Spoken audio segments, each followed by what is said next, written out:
Joseph Kabila, 47 ans, a passé plus de 17 années à la tête de la République démocratique du Congo. Il aurait dû quitter le pouvoir fin 2016, lors d'une élection qui n'a pas eu lieu. 5 choses à savoir sur Joseph Kabila.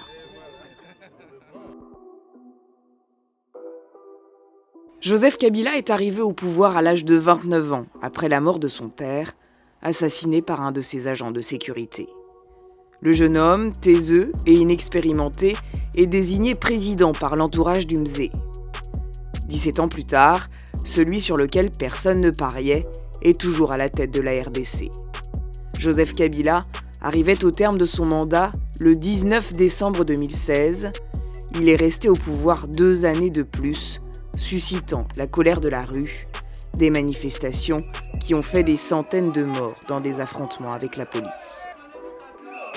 Quant à tous ceux qui semblent se préoccuper à longueur de journée de mon avenir politique, je tiens à dire que toutes les questions pertinentes relatives au sort des institutions et de leurs animateurs sont réglées par la Constitution. Pour le scrutin prévu le 23 décembre prochain, Joseph Kabila s'est choisi un dauphin sur mesure, Emmanuel Ramazani Shadary, 57 ans, sous le coup de sanctions de l'Union européenne. Mais celui qui se fait appeler le Raïs disposera d'un statut de sénateur à vie et s'est aménagé un poste de président à la tête de son parti.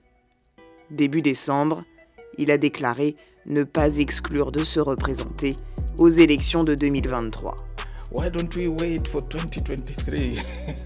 Ruling out in politics in life. In fact, you shouldn't rule out anything because everything is possible.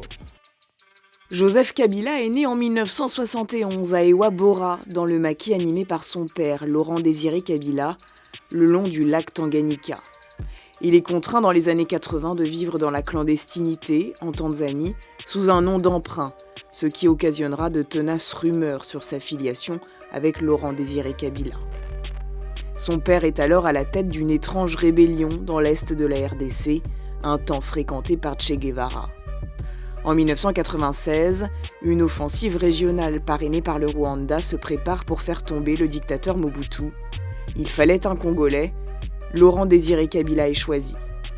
Joseph poursuit ensuite sa formation militaire en Chine. À son retour, il prend la tête de l'armée congolaise avec le grade de général de division. Quand Joseph Kabila arrive pour la première fois à Kinshasa, c'est sous la protection très rapprochée d'un officier rwandais, James Kabarebe, chef d'état-major de Kabila père, qui a formé Joseph aux armes pendant la chute de Mobutu. Mais l'idylle tourne court. En 1998, Laurent Désiré Kabila rompt avec le parrain rwandais, par la suite accusé à de multiples reprises d'armer des rébellions dans les Kivu, à l'est de la RDC.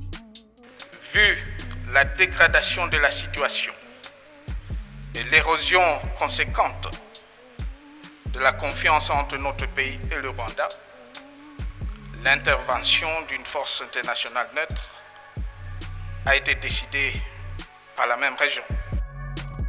Entre mars 2016 et fin 2017, plus de 3000 personnes sont mortes au Kasaï, région du centre du pays, historiquement dans l'opposition. Et plus de 1,4 million de personnes ont été déplacées. 80 fosses communes ont été découvertes par les agents de l'ONU.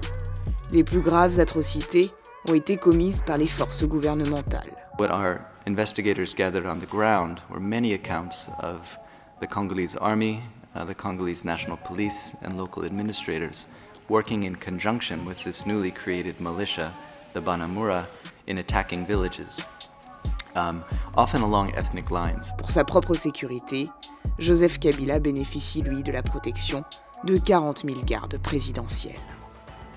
Joseph Kabila possède plus de 71 000 hectares de terres agricoles.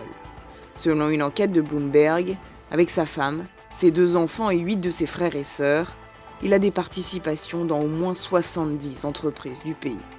La famille est présente dans tous les secteurs, Banque, agriculture, distribution de carburant, transport aérien et bien sûr dans le secteur minier. Le clan Kabila contrôlerait plus de 120 permis d'extraction d'or, de diamants, de cuivre ou de cobalt. Ce sont par exemple 2 entreprises familiales qui possèdent le permis d'exploiter des gisements de diamants sur plus de 700 km le long de la frontière avec l'Angola. On lui reproche également d'avoir vendu des concessions minières à des sociétés offshore à des prix défiant toute concurrence. Le 23 décembre, Joseph Kabila devrait céder le pouvoir et a dit vouloir prendre du temps pour s'occuper de ses fermes. Mais il ne sera pas en congé de son pays. Militaire dans l'âme, Joseph Kabila est en réserve de l'armée et se dit prêt à servir la nation en cas de besoin.